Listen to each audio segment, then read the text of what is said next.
저는 강서연, 22살, 약학 박사 학위를 가지고 있는 생명과학 연구원이다. 결혼한 지 3년째. 남편은 금민우, 시어머니는 박순옥, 시동생은 김지은이다. 시어머니는 항상 여자가 공부하다 보면 집안을 챙기지 못한다고 말하며 저의 학위를 쓸모없는 종이라고 무시했고, 남편 민우는 항상 어머니도 마음만은 좋으시잖아라고 중재하지만 결국 시어머니 편에 서는 것이 익숙했다. 저는 평소 연구실에서 늦게까지 일하는 경우가 많아도 집에 돌아오면 저녁을 차리고 설거지를 하며 시어머니의 마음에 들려고 노력했다.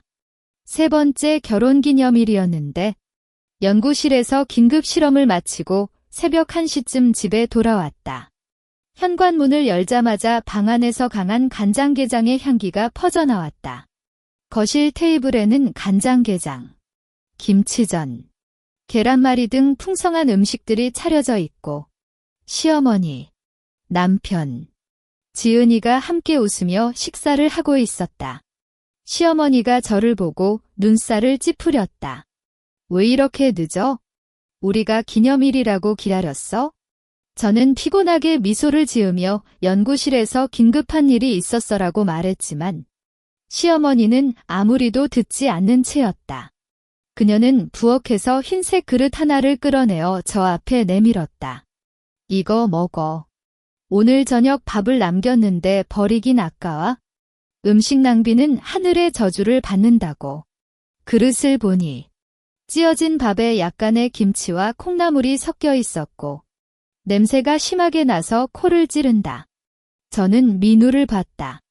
그런데 그는 고개를 숙인 채 밥을 쑥쑥 먹기만 했고 어머니 말이 맞아? 그냥 먹어버리자라고만 중얼거렸다. 눈물이 앞을 가렸지만 오래도록 참아왔던 습관이 발동해서 그릇을 들었다. 그때 지은이가 갑자기 와서 그릇을 빼앗았다. 언니, 이거 안 먹어? 나 먹을게. 지은이는 18살. 고등학교 3학년으로 평소 시어머니를 닮아 자신을 무시하지만 이런 행동은 처음이었다. 그녀는 망설임 없이 그릇 속 밥을 반쯤 먹어버렸다. 저는 그 자리에 서서 지은이의 입을 바라봤다. 찌어진 밥을 맛있게 먹는 것처럼 보이는 그녀의 모습이 이상했다. 시어머니는 지은이를 보고 살짝 미소를 띤 뒤 아이야, 배 아파지지 않게 조금만 먹어라고 말했지만 그 어조에는 아무런 걱정이 없었다. 저는 아무 말도 하지 않고 그릇을 가지고 부엌으로 갔다.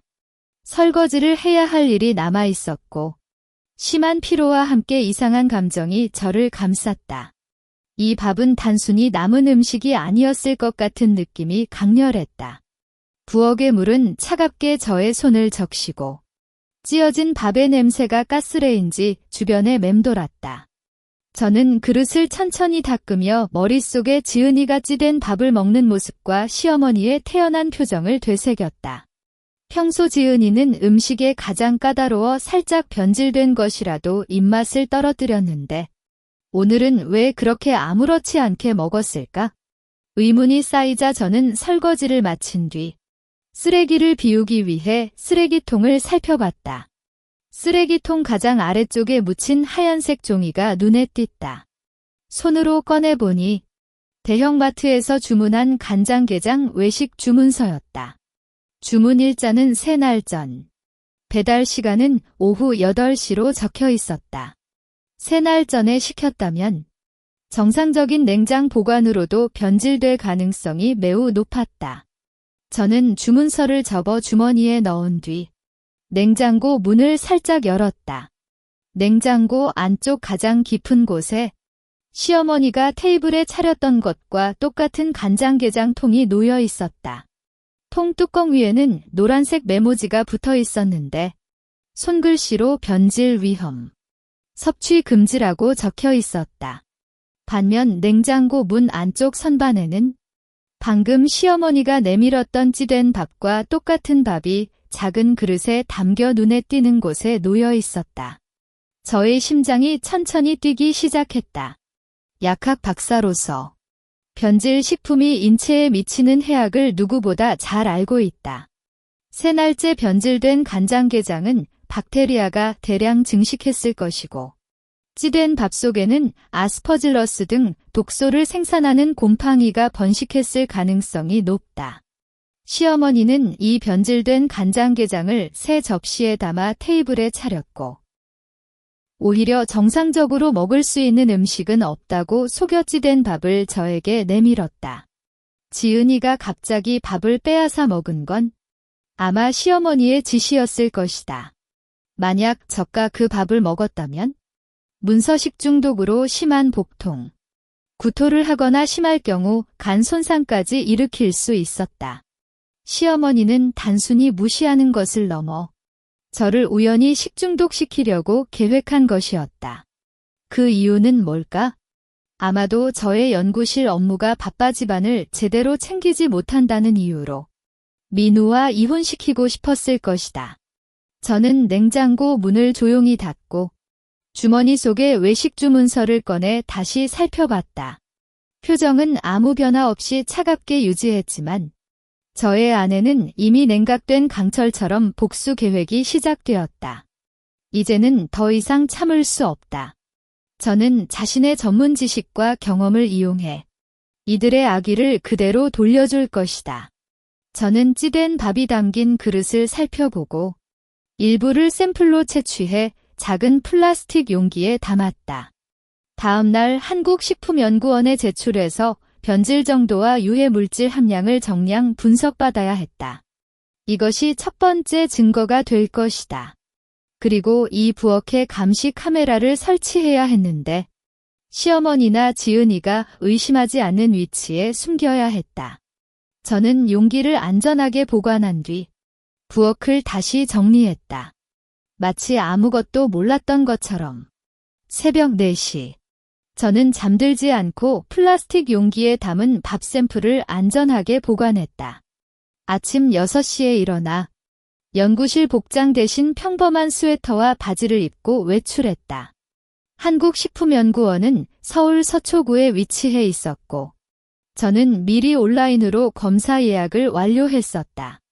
변질 식품 내 유해 미생물 및 독소 정량 분석을 요청하며 샘플을 제출했고 연구원에게 가족이 식중독 증상을 보여 정확한 원인을 파악하고 싶어라고 설명했다.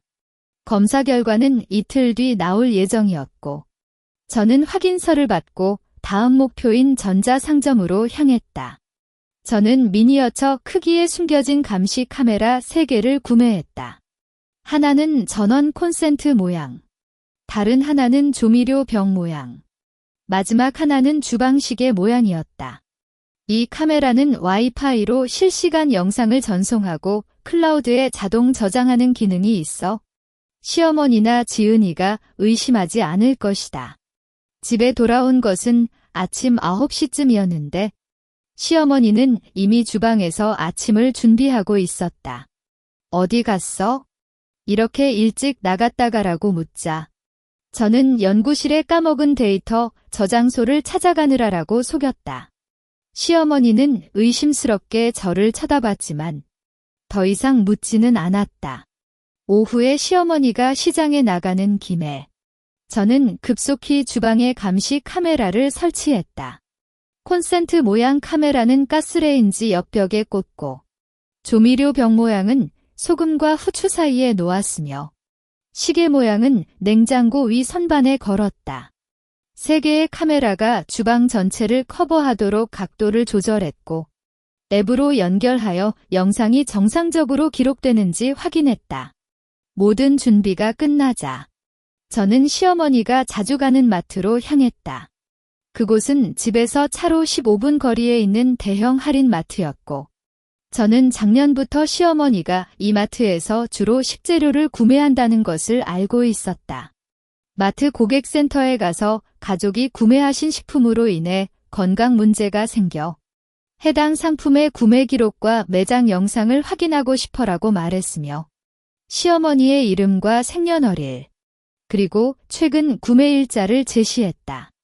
처음에는 직원이 개인정보 보호를 위해 어려울 수 있다고 말했지만 저는 식품안전법 관련 규정을 인용하며 유해 식품의 원인 파악이 필요하며 검사기관에서도 관련 증거가 필요하다고 설명했다. 결국 매장 관리자가 나와 협의한 끝에 지난주 금요일 시어머니가 구매한 식재료 목록과 매장 내 CCTV 영상을 USB 메모리에 복사해 주었다.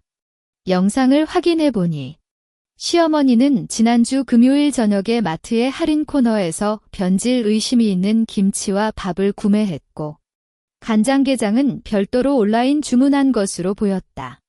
영상 속 시어머니는 판매 직원에게 이거 정말 안전해? 할인 가격인데라고 묻고 최대한 오래 보관할 수 있나라고 물어보는 모습이 담겨 있었다. 이 모든 영상과 구매 기록을 컴퓨터에 백업한 뒤 저는 평온한 표정을 지으며 집으로 돌아갔다. 시어머니는 저를 보고 뭐 사왔어? 라고 묻자 간식 좀 샀어라고 말하며 방으로 들어갔다. 저는 이제 모든 준비가 끝났다. 검사 결과만 나오면 반격의 신호를 켤 수 있을 것이다. 지은이는 저녁을 먹을 때부터 살짝 복통을 호소했지만 시어머니는 그냥 속이 안 좋은 거지 뭐라고 덮어댔다. 저는 그 모습을 바라보며 차가운 표정을 유지했다. 저녁 식사 시간이 되자 지은이는 계속 복통을 호소하며 식탁에 앉지 못했다. 엄마, 배가 아파? 속이 뒤집히는 것 같아라고 눈물을 글썽이며 말했지만 시어머니는 아까 찌된 밥을 먹고 그러는 거지 뭐. 그래도 안 물어봤잖아라고 태연하게 대답하며 김치를 쑥쑥 먹었다. 남편 민우는 지은아, 약 좀 먹어. 라고 말하며 서랍에서 해열제를 꺼냈지만 지은이는 구역질을 하며 약을 거부했다. 저는 식탁에서 조용히 밥을 먹으며 이 모든 걸 관찰했다. 감시 카메라가 이 모습을 정확히 기록하고 있을 것이라는 생각이 저를 차분하게 만들었다. 저녁을 마치고 저는 설거지를 하던 중 지은이의 통증이 갑자기 심해지는 소리가 들렸다. 엄마, 아파. 진짜 아파. 지은이가 방바닥에 누워 괴로워하며 울고 있었고 얼굴은 창백하게 변했다. 시어머니가 허둥지둥 가서 지은이를 살펴보니 온몸이 떨리고 구토를 하기 시작했다. 어이구, 이래서는 안 되겠다. 병원에 가자. 시어머니는 급히 민우에게 외치고 민우는 지은이를 업고 급히 차를 타려고 달렸다. 서연, 너도 따라와. 아이 돌봐줘야지. 시어머니가 저를 불렀다. 저는 고개를 끄덕이며 가방에 검사 예약 확인서와 USB를 넣고 따라갔다. 차 안에서 시어머니는 지은이를 안고 누가 너한테 그런 걸 먹여줬어? 아마도 그 찌된 밥 때문이겠지라고 말하며 눈을 저에게 돌렸다. 그 눈빛에는 의심과 분노가 섞여 있었다.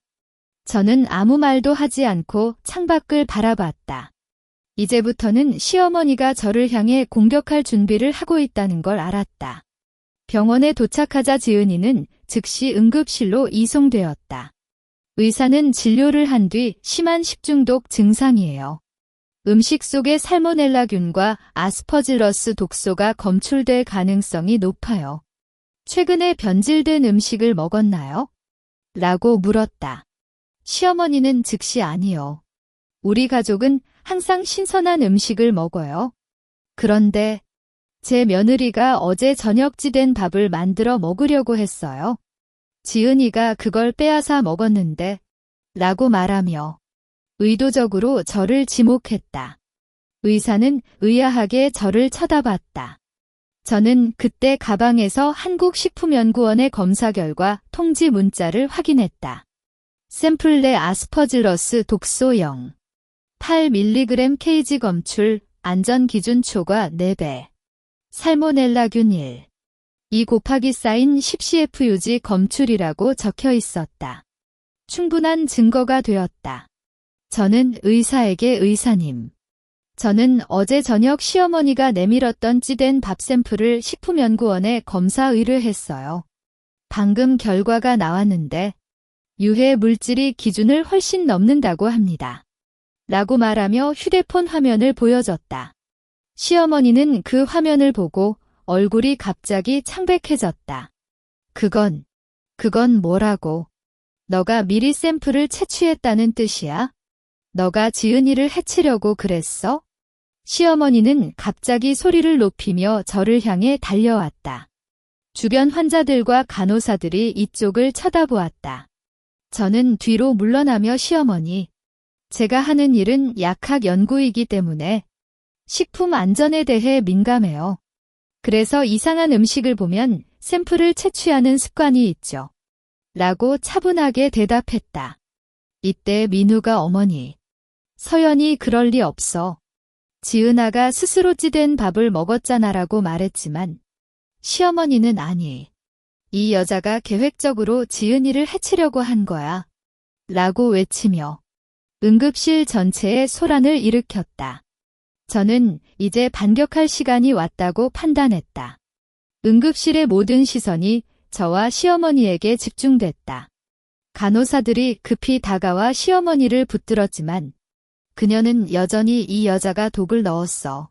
내 딸을 죽이려고 해. 라고 소리를 질렀다.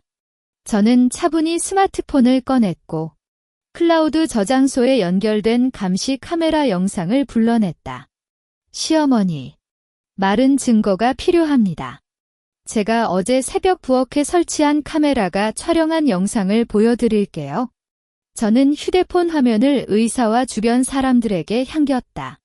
첫 번째 영상은 어제 저녁 시어머니가 냉장고에서 변질 간장게장을 꺼내는 모습이었다.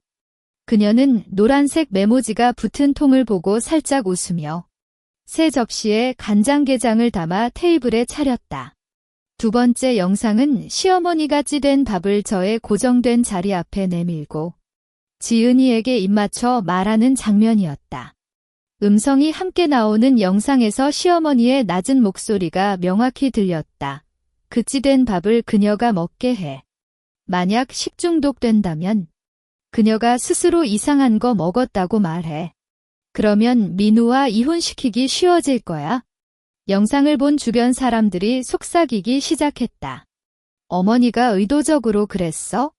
면목 없다. 며느리가 참을 수 있었어.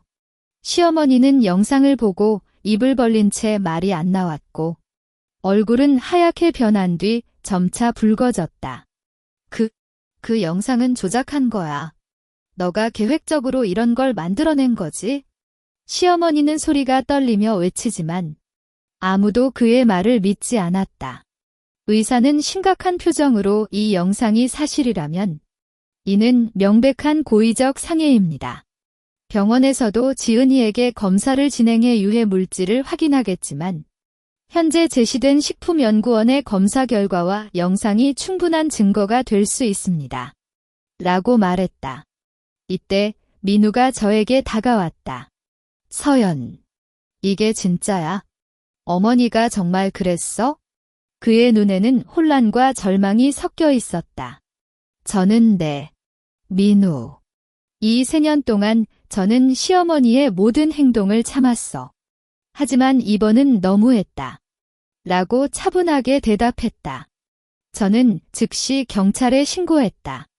경찰관이 응급실에 도착한 뒤 저는 검사 보고서, 감시 카메라 영상, 마트 감시 카메라 복사본을 제출했고 진술을 했다. 시어머니 박순옥 씨는 지난주 금요일 마트에서 변질 식재료를 구매했고 3날 전에 간장게장을 온라인 주문했습니다. 이를 변질 위험하다는 메모를 붙여 냉장고에 보관했지만 저에게는 찌된 밥을 내밀어 식중독시키려 했습니다. 지은이 씨가 그 밥을 빼앗아 먹어서 피해를 입었습니다. 경찰관은 제출된 증거를 확인한 뒤 시어머니에게 조사를 시작했다. 시어머니는 계속해서 자신을 변호하려 했지만 여러 증거가 맞물려 거짓말을 할 수 없었다. 결국 경찰은 박순옥을 고의적 상해 혐의로 입건했고 추가 조사를 위해 출석 통지서를 발급했다. 지은이는 치료를 받으며 잠들었고 민우는 병상 옆에 앉아 머리를 숙이는 모습이 안타까웠다. 저는 병원 복도에서 창밖을 바라봤다. 차가운 바람이 창문을 스쳤지만 저의 마음은 평온했다. 문서 이제 첫 단계의 반격이 성공적으로 끝났다. 하지만 이는 끝이 아니라 시작일 뿐이다. 시어머니의 악의를 처벌하는 것 외에도 저는 민우와의 관계를 정리하고 자신의 삶을 되찾아야 했다. 그리고 이 모든 과정에서 저는 단순히 개인의 복수를 넘어선 의미를 찾고 싶었다.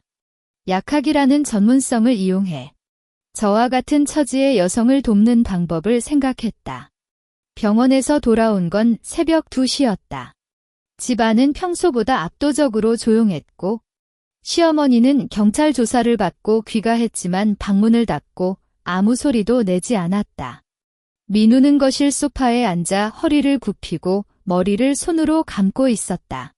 저는 가방을 놓고 직접 방으로 들어가 서랍에서 미리 준비해둔 이혼 계약서를 꺼냈다. 민우, 이거 서명해. 저는 이혼 계약서를 민우 앞에 내밀었다. 그는 놀란 표정으로 계약서를 들었다가 급속히 내용을 훑어보았다. 서연, 정말 이혼하려고? 그의 목소리가 떨렸다. 어머니가 잘못했지만 우리 사이는 그렇게까지 뭐. 저는 차갑게 끊었다. 이 3년 동안 넌 언제나 나를 지켜줬어? 시어머니가 나를 무시할 때, 나를 괴롭힐 때, 넌 항상 중재만 하는 척하며 피했어.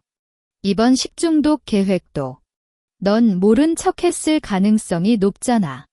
민우는 입을 벌렸지만 반박할 말이 없었다. 그는 계약서의 재산 분할 항목을 보고 눈을 크게 떴다. 공동재산, 전액기부. 서연, 이게 뭐야? 우리가 모은 돈이 다 어디 갔어? 3달 전에 신탁펀드에 이전했다. 저는 차분히 설명했다. 당시 너는 자라서 처리해라고 말했잖아. 시어머니가 나의 연구비를 갈취하려는 시도를 몇 번이나 했는지 기억하지? 이번 계획을 예상했기 때문에 미리 대비했다. 민우는 충격받아 계약서를 떨어뜨렸다. 신탁, 넌 언제부터 이런 걸 계획했어? 어제 새벽, 냉장고에서 변질 위험 메모지를 보았을 때 저는 그의 눈을 직접 바라보았다. 나는 약학 박사가 아니라 내가 생각하는 그런 순진한 여자가 아니다. 자기 보호는 기본이잖아. 이때 시어머니의 방문이 갑자기 열렸다. 그녀는 헝클어진 머리와 얼굴로 나와 저를 향해 소리를 질렀다. 이혼. 너 때문에 내가 경찰에 잡히고 지은이가 병원에 누워있는데 너는 이혼까지 말해? 너 때문에 우리 집이 망가지는 거야. 시어머니. 망가뜨린 건 너 자신이야. 저는 돌아보았다. 변질 식품으로 며느리를 해치려고 계획한 건 너고 지은이가 피해를 입은 것도 너의 책임이야. 법적으로는 고의적 상해 혐의로 기소될 가능성이 높고 형량도 가볍지 않을 거다. 시어머니는 절망적으로 무릎을 꿇었다. 서연아, 용서해줘. 나는 그냥 너 때문에 민우가 집안을 안 챙기고 연구에만 매달린다고 속이 쓰렸어. 미안해. 이혼하지 말고 함께 해결하자. 너의 용서는 법원이 할 일이지. 나는 아니다. 저는 단호하게 말했다. 이때 지은이의 방문이 살짝 열렸다. 그녀는 아직 창백한 얼굴로 누워 있었지만 눈을 떠 저를 바라보고 있었다. 언니, 지은이의 목소리가 약했다. 엄마가 정말 그랬어? 나를 이용해서 언니를 해치려고? 저는 끄덕였다. 그래. 너가 찌된 밥을 먹은 건 엄마의 지시였고, 너가 식중독 됐을 때도 엄마는 나를 탓하려고 했다. 지은이는 눈물을 흘렸다. 그런데 왜 언니는 안 아파? 언니가 저 밥을 먹었어야 했는데 나는 약학 연구원이기 때문에 변질된 음식을 보자마자 알았다. 저는 말했다. 그리고 너를 보호하려고 샘플을 채취했던 건 아니다. 단지 증거로 삼기 위해서. 지은이는 더 울었지만 아무런 반론도 하지 않았다. 민우는 결국 이혼 계약서에 서명했다. 그의 손이 계속 떨렸지만 저의 단호한 표정을 보고 거부할 수 없었다. 서연, 정말 후회하지 않아? 후회하는 건 너일 거다. 저는 계약서를 접어 가방에 넣었다. 내일 법원에서 이혼 심리를 받을 거고 공동재산에 관해서는 트러스트 관리인이 설명해 줄 것이다. 너는 이제 시어머니의 법적 문제를 처리하는 데 집중하라. 저는 방으로 들어가 짐을 정리했다. 옷과 개인 물건, 그리고 가장 중요한 샘플 보관 용기와 연구 데이터를 가방에 넣었다. 집안의 모든 것은 이제 저에게 아무 의미가 없었다.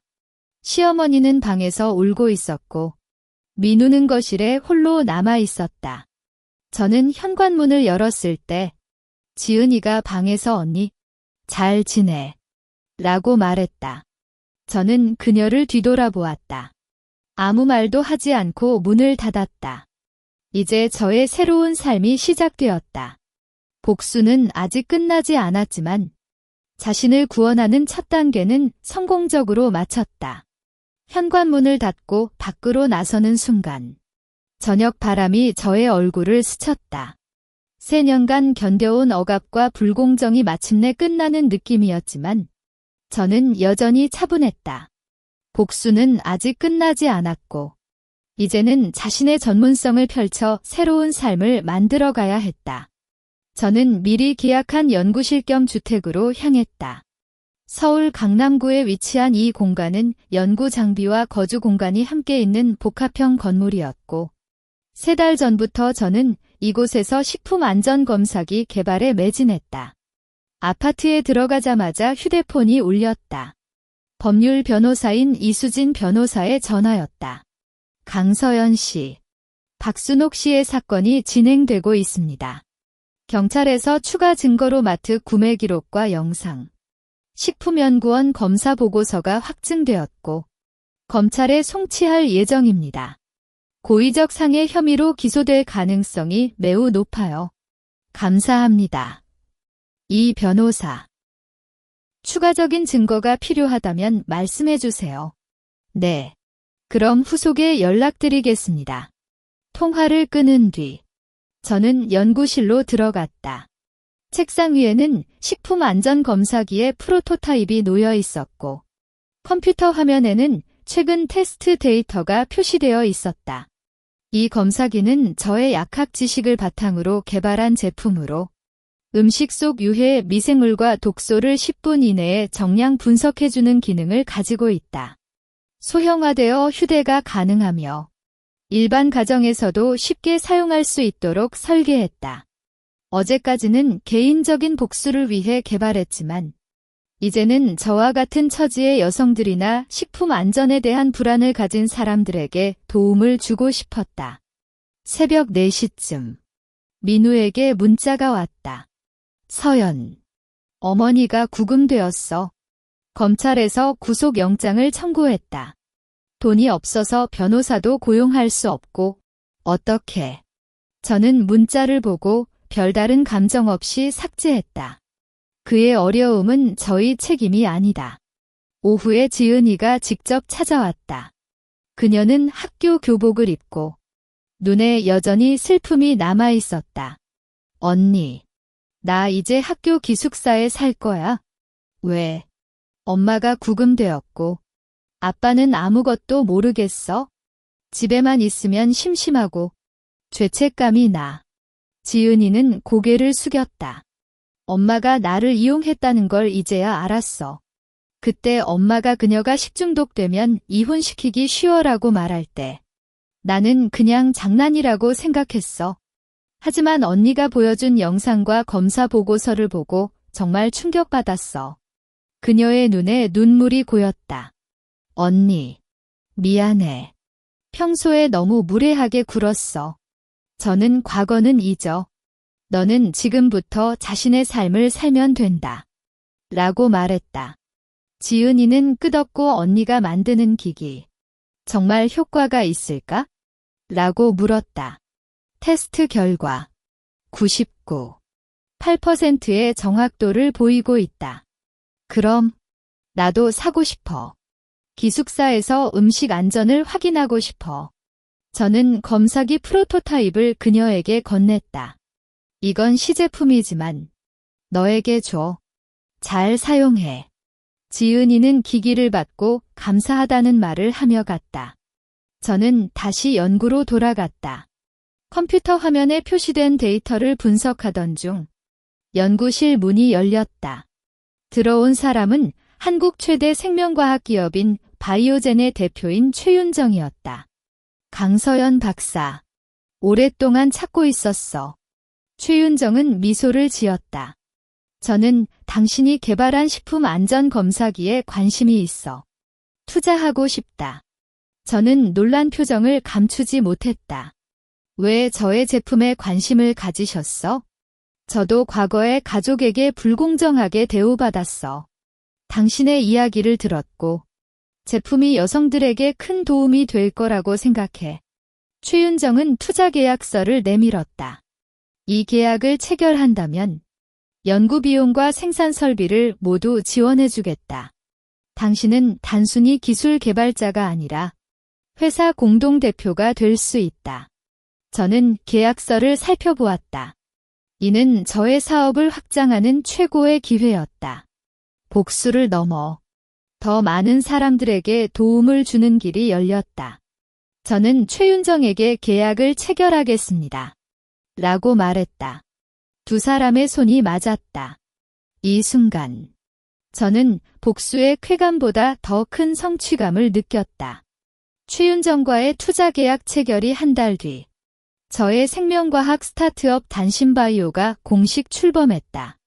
강남구에 위치한 연구센터는 최첨단 장비로 꾸려졌고 저는 공동대표이자 기술 총책임자로서 식품안전 검사 장비의 최종 개발과 인증 절차에 매진했다. 최윤정은 마케팅과 생산 라인 구축을 담당했고 두 사람은 서로 보완하며 회사를 빠르게 성장시켰다. 서연. 식품의약품안전처, 식약처, 인증심사가 다음 주에 진행된다. 최윤정이 연구실에 들어와 말했다. 시제품 테스트 결과가 모두 우수해서 문제 없을 거라는데 혹시나 예외 상황을 대비해 법률팀을 동반하자. 좋아. 저는 컴퓨터 화면에 표시된 인증 기준을 확인하며 말했다. 저는 이미 식약처의 모든 요구사항을 충족시켰고 추가 검증 데이터도 완성했다. 문제 없을 거다. 이때 법률 변호사 이수진이 긴급히 연락했다. 강 대표. 박순옥 씨가 구속위기 심사에서 보석 신청을 제출했어요.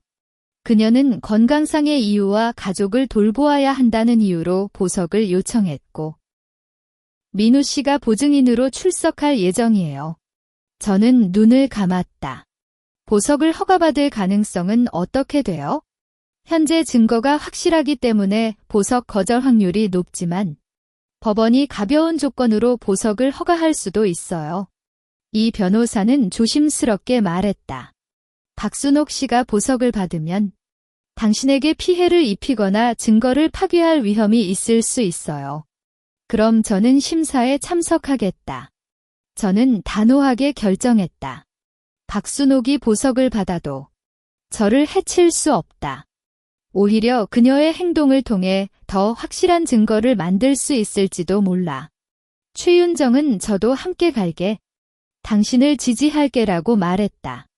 법원 보석 심사 당일. 박순옥은 민우와 함께 법원에 나타났다. 그녀는 검은 옷을 입고 헝클어진 머리로 저를 쳐다보았고 눈빛에는 증오가 섞여 있었다. 심사 시작 후 박순옥의 변호사는 클라이언트는 고혈압과 당뇨병을 앓고 있으며 딸 지은이를 돌보아야 하는 책임이 있습니다. 보석을 허가해 주시면 법원의 규정을 준수하며 추가적인 범행을 하지 않겠다고 주장했다. 이때 저가 기자석에 나섰다. 판사님, 박순옥 씨는 고의적 상해 혐의가 명확한 범인입니다. 저는 증거 폴더를 펼쳤다. 그녀는 지난주까지도 저의 연구실과 거주지를 감시하는 행동을 했다는 CCTV 영상이 있습니다. 또한 저의 회사에 대한 악의적인 리뷰를 올리고 투자자에게 잘못된 정보를 전달하는 등의 방해 행위를 하고 있습니다. 저는 스마트폰으로 감시 영상을 보여주었고, 만약 보석을 허가한다면 저는 물론 저의 회사와 제품 개발에 심각한 피해를 입을 수 있습니다. 박순옥 씨의 악의는 끝이 없기 때문에 보석을 거절해야 합니다. 판사는 영상을 확인한 뒤 심각하게 고민했다. 문서 결국 검사 측이 제출한 증거가 충분하며 피고인이 보석 후 범행 재발이나 증거 파괴 위험이 높다고 판단한다. 보석 신청을 거절한다라고 선언했다. 박순옥은 이 말을 듣고 절망적으로 울기 시작했다. 아니요. 판사님. 제발 용서해주세요. 저는 잘못했어요. 민우는 그녀를 붙들었지만 박순옥은 저를 향해 강서연. 너 때문에 이렇게 되는 거야? 너를 절대로 용서하지 않겠다. 라고 소리를 질렀다. 경찰관이 박순옥을 데리고 나갔고 민우는 저에게 서연. 너는 정말 잔인하다라고 말하며 돌아갔다. 저는 아무 말도 하지 않았다. 이는 그들이 스스로 선택한 결과일 뿐이다. 법원에서 돌아온 뒤 연구실에 돌아왔다. 식약처 인증 심사가 성공적으로 끝났고 식품안전검사기 단심 스캔이 공식 인증을 받았다. 첫 번째 생산 라인이 가동되었고 프리오더가 예상보다 3배 많이 들어왔다. 최윤정은 기쁜 표정으로 서연. 우리는 성공했다. 이 제품이 시장에 나오면 많은 사람들에게 안전을 선사할 수 있을 거다. 저는 잔심 스캔 프로토타입을 들고 보았다. 이 작은 기기는 저의 복수를 넘어 더 많은 사람들에게 도움을 주는 존재가 되었고, 이는 저에게 단순한 승리보다 큰 의미를 주었다. 그러나 이때 저의 휴대폰에 지은이로부터 문자가 왔다. 언니, 아빠가 안심바이오에 찾아가서 투자자들에게 제품이 위험하다는 말을 하고 있어. 어떻게? 저는 눈을 좁혔다. 민우가 아직도 포기하지 않는구나. 이는 새로운 반격의 기회가 될 것이다. 지은이의 문자를 보자마자 저는 최윤정에게 연락했다. 민우가 회사에 와서 투자자들에게 제품이 위험하다는 헛소리를 하고 있어. 지금 갈게. 저도 함께 가자. 마케팅팀이 투자 설명회를 진행하고 있었는데 큰 혼란을 일으킬 수 있어? 최윤정의 목소리에 긴급감이 느껴졌다. 저는 잔심 스캔 시제품을 가방에 넣고 연구실을 나갔다. 회사에 도착하자마자 대회의실에서 큰 소란스러운 소리가 들렸다. 민우는 투자자들과 직원들 앞에서 이 제품은 안전성이 검증되지 않았다. 강서연은 단순히 돈을 벌기 위해 위험한 기기를 만들고 있어. 라고 소리를 질렀다. 몇몇 투자자는 의아한 표정을 짓고 일부는 문서를 뒤져보는 모습이었다. 최윤정이 먼저 다가가 김민우 씨. 이곳은 사업장입니다. 무단으로 출입해서 혼란을 일으키는 건 불법입니다. 라고 경고했지만 민우는 불법. 이 여자가 나를 속여 이혼시키고 내 가정을 망가뜨렸어. 이 제품도 마찬가지로 사람들을 속이는 거야. 라고 외치고 있었다. 저는 평온하게 대회의실에 들어갔다. 민우, 너의 주장에 증거는 있나? 저의 목소리가 평온해서 민우가 갑자기 멈췄다. 투자자들과 직원들의 시선이 모두 저에게 집중됐다. 증거.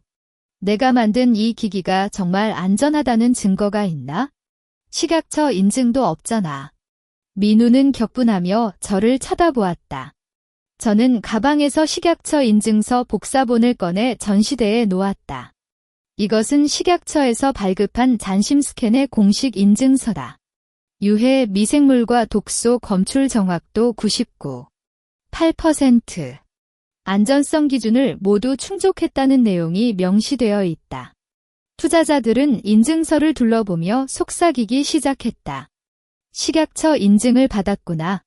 그럼 안전성은 확보된 거네. 민우는 인증서를 보고 얼굴이 창백해졌다. 그래도 실제 사용 시 문제가 생길 수 있어. 너는 약학연구원이지. 기기 개발 전문가가 아니잖아.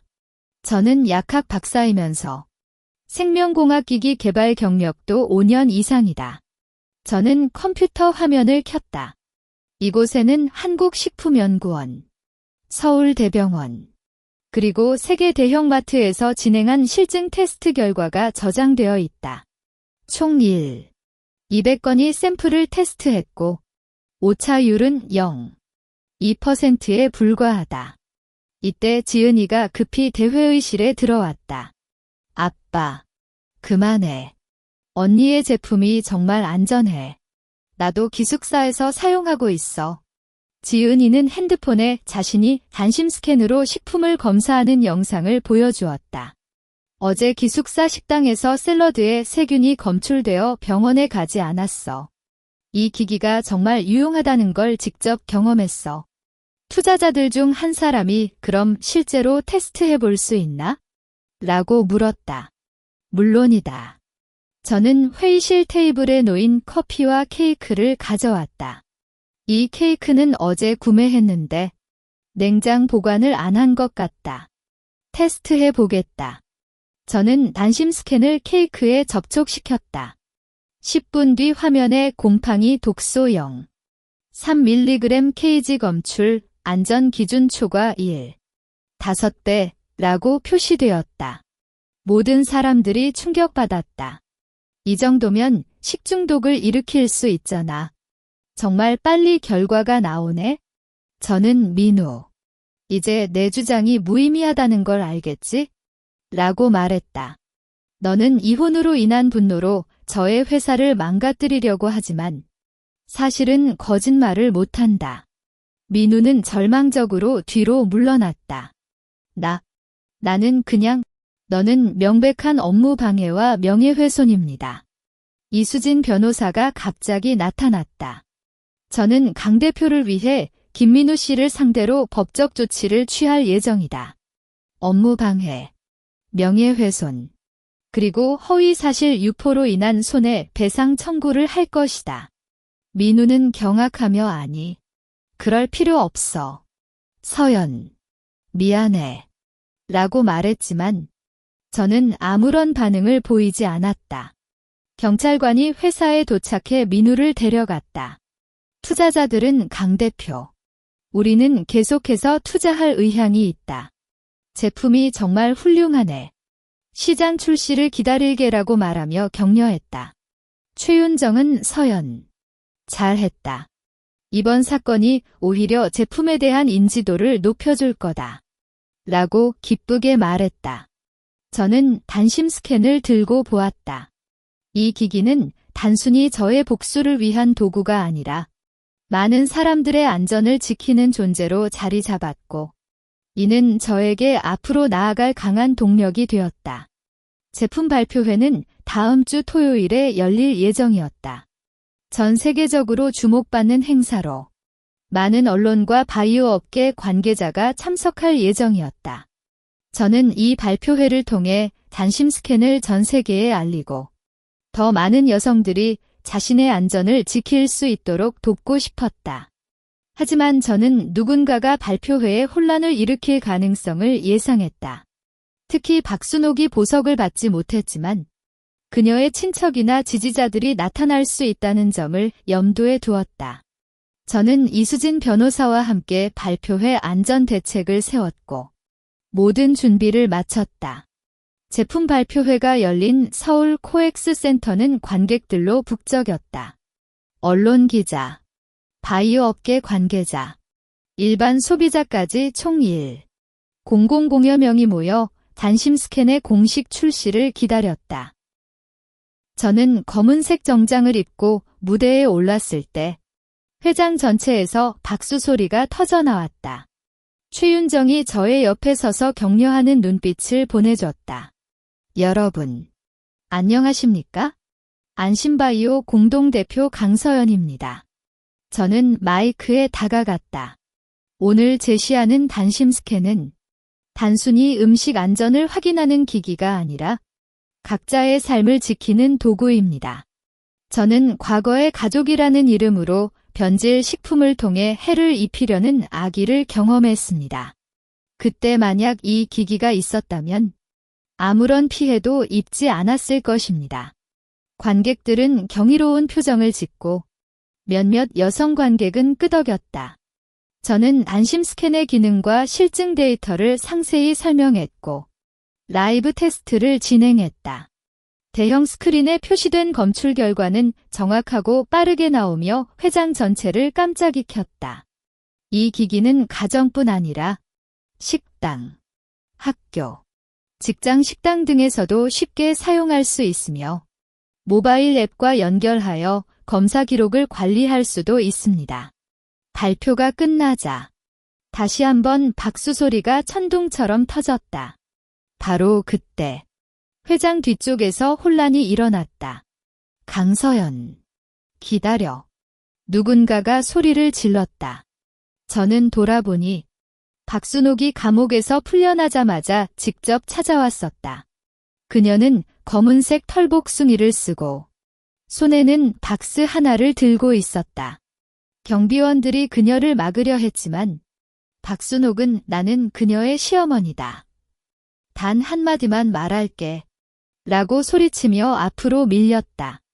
관객들은 깜짝이었고 언론 기자의 카메라는 박순옥을 향해 쏠렸다.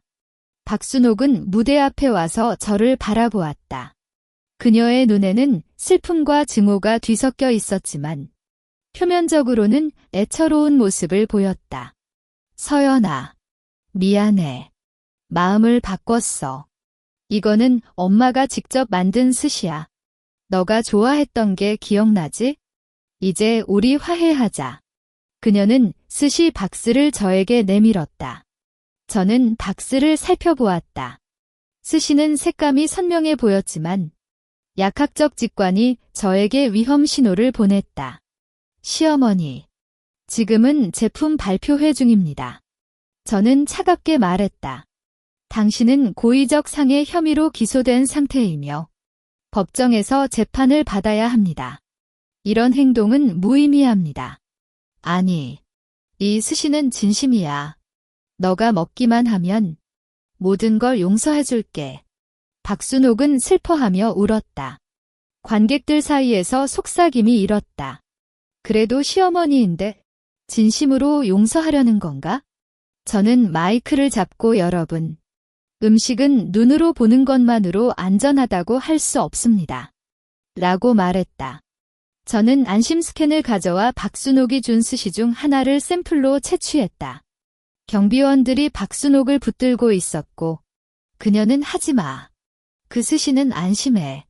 라고 외치지만 저는 이미 테스트를 시작했다.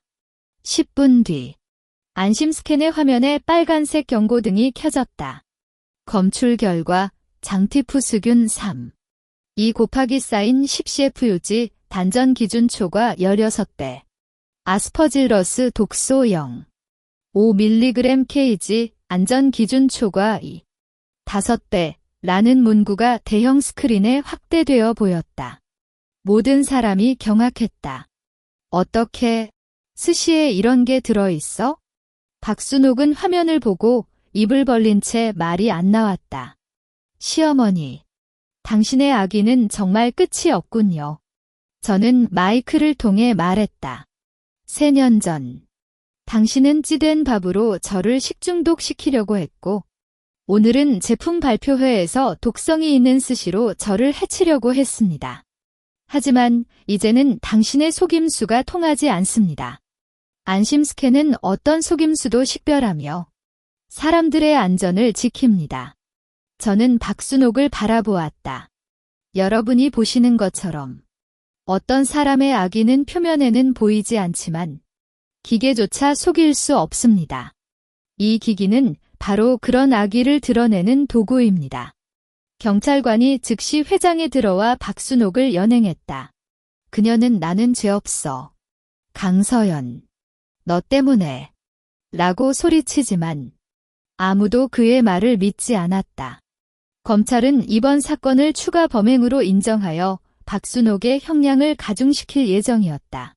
민우는 이 사건 이후 업무방해와 명예훼손 혐의로 법적 책임을 져야 했고 결국 모든 재산을 손실하며 처절한 처지에 놓였다. 지은이는 기숙사에서 성실히 공부하며 매달 안심바이오에 후원금을 보내는 습관을 만들었다. 발표회는 성공적으로 끝났고 안심스캔은 출시 첫 달 판매량이 50만 대를 돌파했다. 국내는 물론 일본, 중국, 미국 등 해외 시장에도 진출했으며 여성 소비자들의 높은 지지를 받았다. 저는 안심스캔 판매 수익의 10%를 기부하여 여성안전지원기금을 설립했다. 이 기금은 가정폭력 피해자, 불공정한 대우를 받는 여성들에게 법률 지원, 교육 기회, 창업 자금을 제공하는 데 사용된다.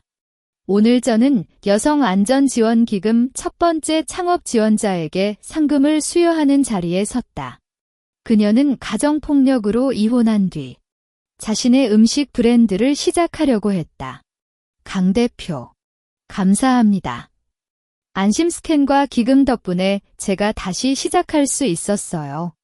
그녀의 눈에는 감사의 눈물이 고였다. 문서 저는 미소를 지었다. 저는 당신처럼 힘든 여성들이 더 이상 혼자 싸우지 않도록 돕고 싶어요. 이 기금과 안심스캔이 함께 여러분의 뒤를 지켜줄 겁니다. 저는 창밖을 바라보았다. 지난 3년간의 억압과 복수는 끝났고 이제 저는 자신의 전문성을 이용해 더 많은 사람들에게 도움을 주고 있다. 복수는 단순히 원수를 처벌하는 것을 넘어 자신을 구원하고 다른 이들을 돕는 행동이었음을 깨달았다. 안심스캔은 저의 아픔을 담은 기기이자 많은 여성들의 희망이 되었고 이는 저에게 평생 잊지 못할 성취감을 안겨주었다. 앞으로도 저는 여성들의 안전과 권리를 위해 계속해서 노력할 것이다. 이야기 끝.